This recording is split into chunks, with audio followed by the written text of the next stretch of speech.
Hi friends, మీకు ఒక విషయం చెప్పనండి. 2013లోను 14లోను మాకు ఒక రెస్టారెంట్ పెట్టామండి మేము. ఆ రెస్టారెంట్లో మీకు ఈ చూస్తారు చూసారా, ఇలాంటి గుడ్లు కందికాయ ముక్కలు అన్నీ తీసి వేరేగా కూర వండేవారండి ఆ రెస్టారెంట్లో. నేనేమో ఇంట్లో అన్నం వండుకునేదాన్ని. మా ఇద్దరు పిల్లలండి, మా అత్తగారు,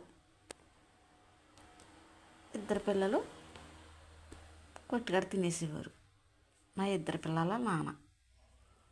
కాకపోతే ఏంటంటే అండి, ఎందుకు చెప్తున్నానంటే ఈ విషయం, ఈ కందినకాయలు గుడ్లు చిన్న చిన్న గుడ్లు ఇవన్నీనండి ఇంత కవర్లో వేసి